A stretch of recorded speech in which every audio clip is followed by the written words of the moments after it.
ちの間で注目を集めているのが魔法の鉄鍋ダッチオーブンです。この武骨な鋳鉄製の鍋が一つあれば、煮る、焼く、炊く、蒸す、揚げる、さまざまな料理に対応することができるのです。道具にこだわる方にはうってつけ、ダッチオーブンを使ったワンランクアップの味と本格的な料理をご紹介します。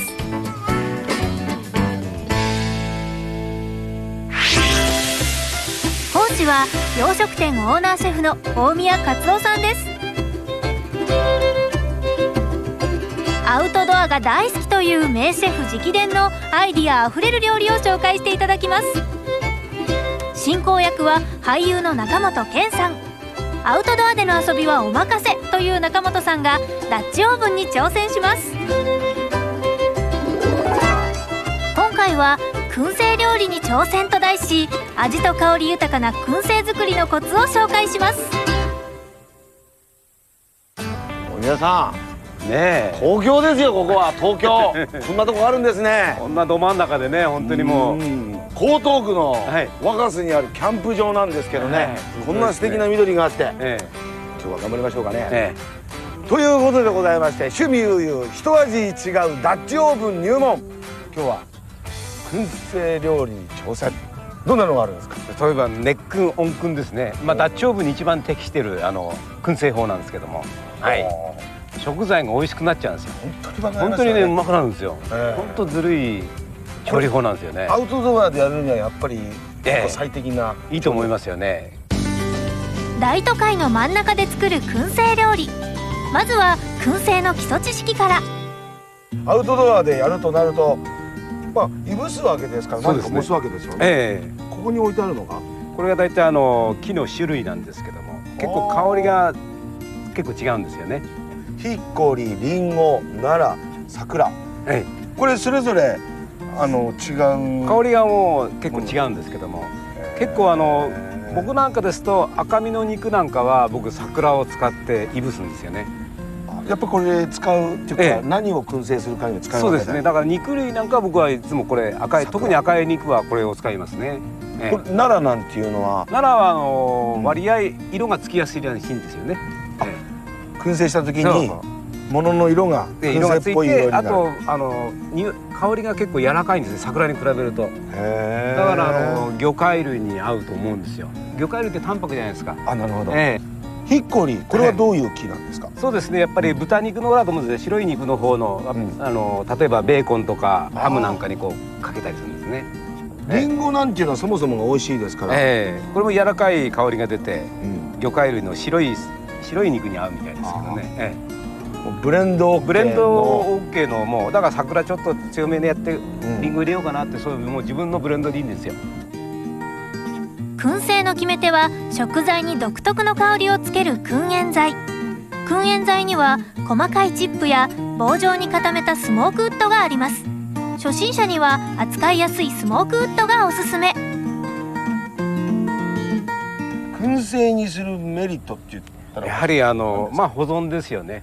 素材味が良くなるんですよね。不思議ですよね。不思議ですよね。本当に美味しいですよね。ちょっとね、どんな燻製がアウトドアでできるか、大宮さんの腕ですからね。美味しい燻製ができると思いますが、今回は4種類の燻製を作ります。鶏肉、ラム肉、豚肉。まずは卵とチーズの燻製から。卵とこれチーズですか？チーズです。プロセスチーズ。このままでも美味しそうですけどね。これまた燻製にするとまた美味しくなる。また感じがあるんですよね。このプロセスは溶けないものを使っていただかないと。温燻ですからちょっと温めるんで。材料はスティック状のプロセスチーズとゆで卵です。でこれが温燻なので、量的にはあんまりいらない。そうですね。下からの中火を使う温燻法で、燻煙剤は奈良を使います。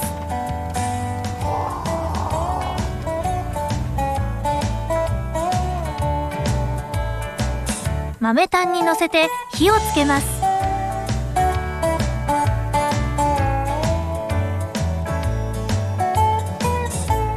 これは便利だ。これは外でやる楽しみが出てきました。これよく焚き火の香りですね。でこう置いておきます。置きます。はい。そして金網を乗せます。なるほど。これなぜ端っこなんですか？なるべくこう煙が回るように全体的にこう。であとはもう素材をこう置くだけなんです。もう少し避けながらこう素材をもうこうやって。これ基本はあれですよね。やっぱ保存するためにかつてはやり始めたことですよね。そうですそうです。日本でも鰹節はそうですよね。鰹節はもうあれですよね。もう燻製の本当に代表ですよね。代表だと思います。本当に美味しく出汁が出るじゃないですか。そうですよね。これ外国でもやっぱりいろいろもうドイツなんかですとソーセージ。そうか。これでもう今並んでます。これでもう並んでるんです。あとはもうそのまま蓋をします。燻煙剤の火が消えないように蓋と鍋の間に隙間を空けましょう。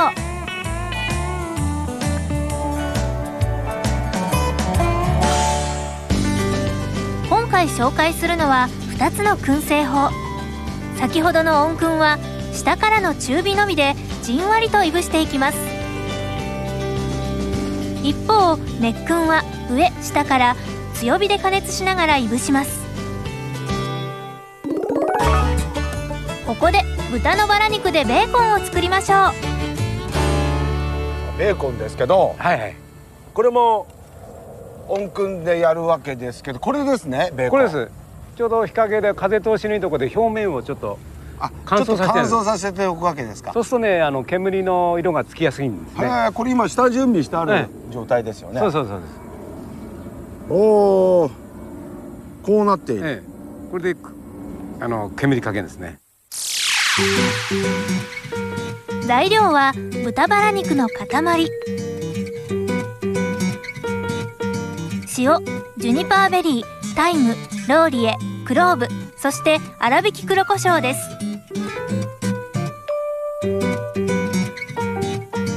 まず塩、スパイス、ハーブを混ぜ合わせます。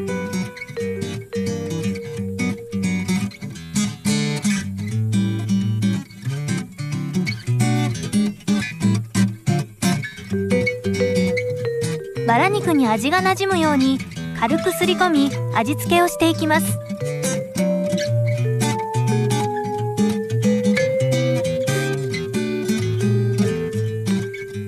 味付けしたバラ肉は袋に入れて冷蔵庫で3日寝かせます。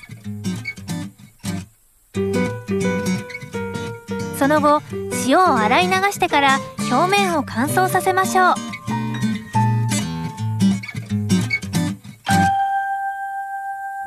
これはもうこのまま入れちゃうんですね。そうです。もう切れなくてそのままそうですか。ブロックで入れちゃいます。でこれは桜を使いますね。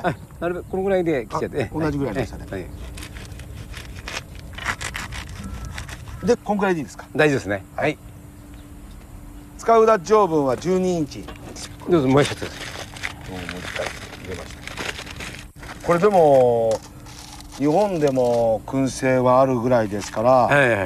海外だと燻製料理っていうのはもう世界中にありますよね。もうね、本当にデンマークなんか行くとうなぎの燻製があるんですよ。うなぎ、これうまいんですよね。火を消して、さっきより強いでしょ、香りが。本当だ。全然違うでしょ、奈良とツッとするような。こんだけ違えば、これは何を使ったかでもう、完全味変わりますね。変わってきます。だんだん、もう香りで明らかに違います。いい香り。これ僕大好きなんですよ。桜の香り。これも温燻ですが、今回もうちょっとあった。本当はこれ温燻でやるんですけども、あと熱燻に近い感じでなるべく早くこう煙をつけてしまおうという。ちょっと火を強くする。そうですね。でちょっと熱燻っぽく火力を上げて、早くスモークつけてしまおうと。タイトに。で包みの量はだいたいこれくらいでいい。そうですね。はい。網の上に下準備した豚のバラ肉を乗せます。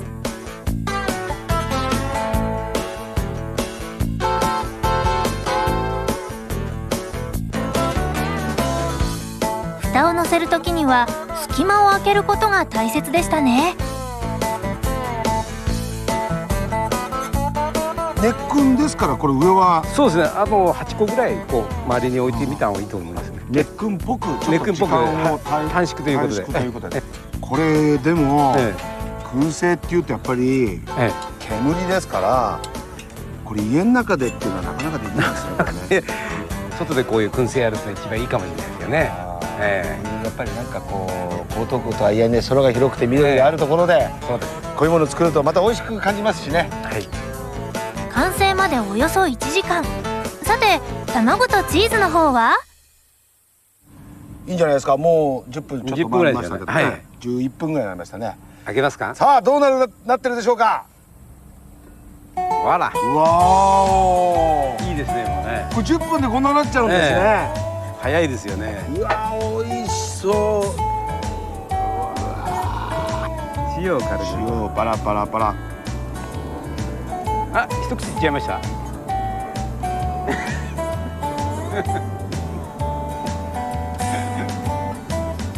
僕チーズいきますよ。チーズ、これまた色がいいですね、はい、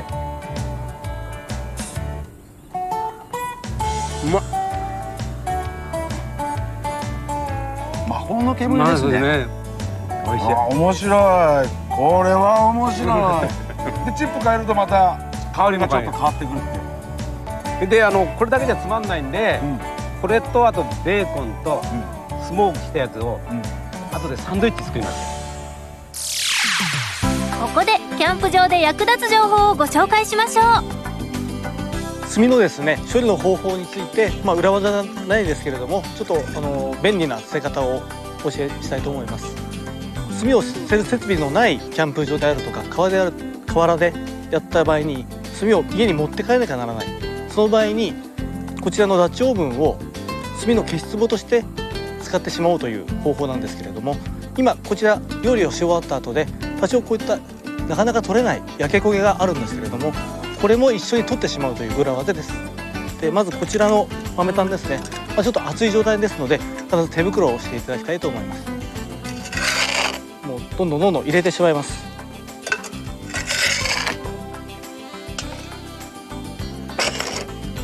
で入れておきますと、こういった焦げですね、これをですねこの炭まだ熱い状態ですので完全にですね焦がしきってしまうんですね。焦げを完全に焼き切ってしまうまで放置しておきますね。でしばらく経ちましたら蓋をですねしてしまいます。と今炭入れてまだ蓋したばっかりですので、まだすごい非常に熱い状態です。でこのまますぐ持ち帰るわけにいかないので、十分に冷えたか冷めたかどうか確認をした上で車に積んで持って帰るようにしてください。あ、いいですね。どうぞ開けてみて。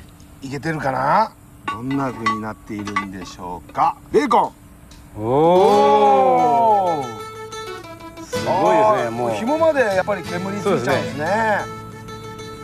うわ、飴色ですよね。飴色。いいですね。本当に綺麗に上がってますね。いいですね。これはもうこれで OK ってことですね。OK、これで OK ですね。もうはい。はい。さあ、じゃあこれはもう揚げといて、いぶした後は表面を乾燥させます。うわー、たまらない。もうポタポタポタポタ。続いて上下から強火で仕上げる熱糞による料理を2つご紹介します。まずはラムの燻製です。熱糞の利点というのはこれ早くできるっていう。そうです。早くできる言いますね。要するにローストするような感じですね。火を入れながら煙をかけるという。ああ、じゃあこう2つ同時にやってしまうということ。そうです。火を入れてしまいながらだからこれ魚でもいいわけですよね。下準備としては、スパイス塩を使って1日寝かしてあります。1日寝かして。はい。あ、もうすでにものすごくいい香りしてます。スパイス塩の材料はご覧の通り。スパイスとハーブで味はもちろん香りも豊かに。すり込んで寝かせてじっくりと味付けを。よし、これでどうですか。熱糞ですから。熱糞ですね。ちょっと炭は多めにしてみました。こんなもんで。こんなもんでいいですね。はい。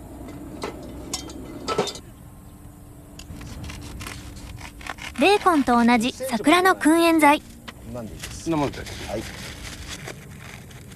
これを火をつけて。これ最初に発見した人は偉いですね。煙でいぶすと保存もできて、実は美味しくなってるっていうことに。偶然できたと思うんですよね、料理って。いつも僕思うんですけどもね、食べたらうまい。それを食べたらうまい。そういう最初になってみたいですね、最初の人にね。最初の人になってみたいですね。まあでもなんかこうやらなきゃいけないような理由があって発見したんでしょうね。だと思うんですけどもね。桜火つきました。これはどんな風に置きましょう。こんな感じでちょっとですか。はい。ちょっと離す。話すような感じで。はい。はい。これはネックンですから。ネックですが上もたっぷりの結構入れちゃいますか。たっぷりやって。そうですか。とりあえず一回引かして一回それからずらしてみましょう。はい。こんなんでいかがですか。上下ともに強火で、そして蓋をずらし15分から20分待ちます。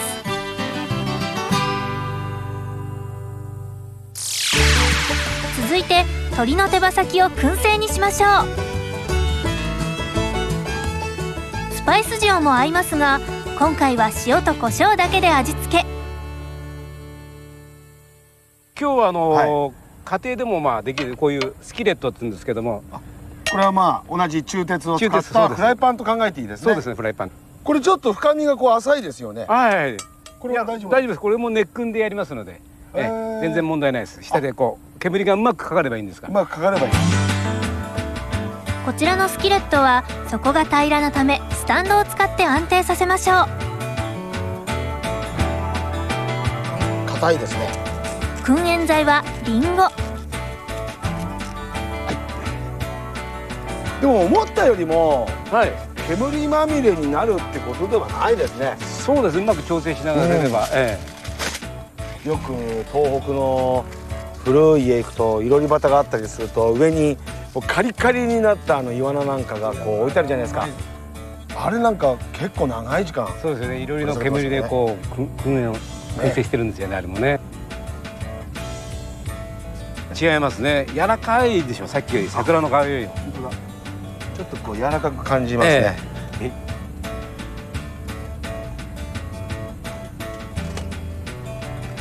これネックはもう基本的には肉そのものも火通す感じで煙を巻くという。そうですそうです。焼くですね。ほぼ焼きですね。焼きに煙をかけるみたいな。さあ蓋ですが、これがスキレットの蓋なんですけども。スタンダードですけど、これだと上に乗らないですね。乗らないですね。で家庭ですともうちょっと火を強めてやればこれでもいいんですけれども、まあ外でやるときは上にフランジのついたやつを使ってネックにした同じようにした方が乗せやすいですね。乗せやすいです。はい。じゃあそれで、はい。これもかなり乗っけちゃっていいですか。そうですね。はい。鶏肉も15分から20分をめどにいぶしましょう。さあ、ラム肉の方はいかがでしょう。もう煙の香り。15分。はい。約束の時間が過ぎました。よろしいですか、開けて。どうぞ。どうかな。うわー。です。ローストみたいな感じですよね。で燻煙をかけて。うわー、これやっぱり色的にはもう全然もう大丈夫ですね。そうですか。これローストでやった時よりもかなり煙の色ついてますよね。ついてます。やっぱり全然違いますよ。煙をかけたとかけないみたいな。うわー、ほら。うわー、たまりません。あ、もう中までしっかり火通ってますね。ちょうど中がこう半生ぐらいですね。こんな状態です。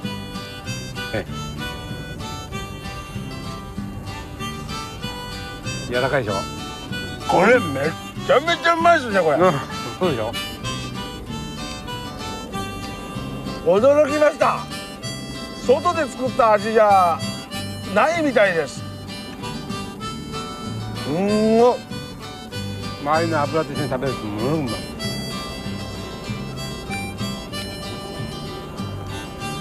まさに煙マジックですね。いぶしながら炙り焼きにしたことでラム肉の凝縮した美味しさが楽しめます。いやー、これもう参りましたね。次から次へと。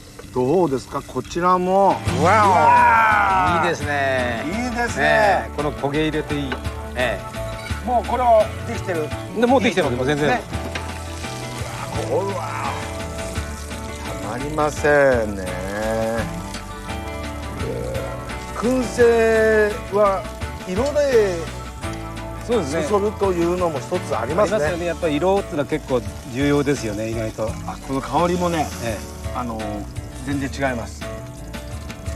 これは一回成功するといろいろチップ変えてやってみたくなるの分かりますわ。熱燻のつまみはこのえ。タラッとできてしまうと早いうでしょいところがいいですね。美味しくなるという。美味しくなる。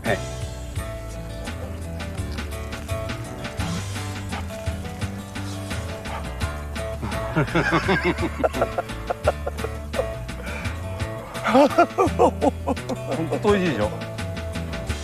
鶏のうまさが本当にうまくなってるというか、さっきの香りと違いますよね。ちょっと違い柔らかますね。い感じですよね。やっぱり、うん鶏の素材の味がこう生きてくるじゃないですか。こういう白身はやっぱりこうリンゴとか、ちょっと香りの柔らかい感じの方が合うと思うんですよ。香りと焦げ目が食欲をそそる手羽先の燻製です。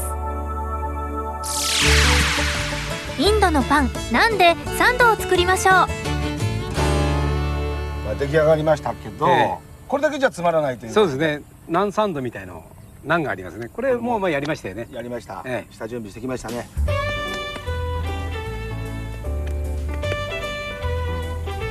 なんです。結構雑ですね、お宮さん。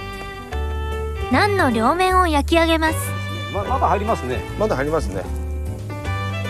出来たてのベーコンをスライスして焼き上げます。たカリカリでまらない。ちょっと厚手のやつもやりうます。わ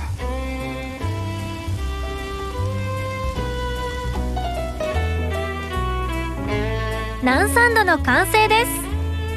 お好みの具を挟んでいただきます。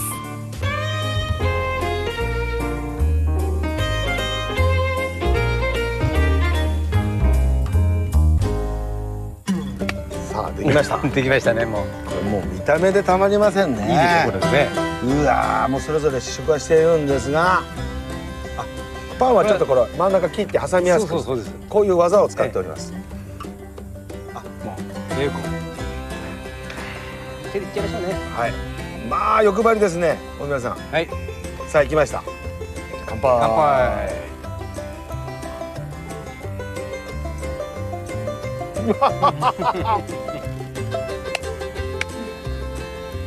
全部がいいですね。いいですね。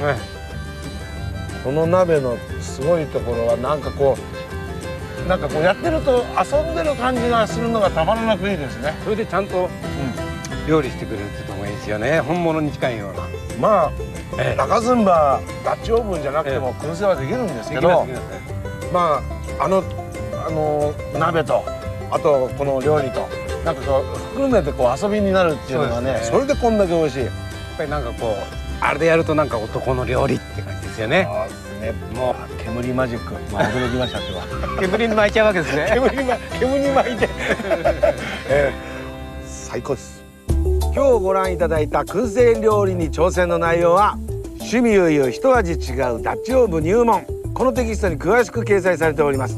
どうぞご参考になさってください。次回はデザートもお手の物と題し、様々なデザートをご紹介します。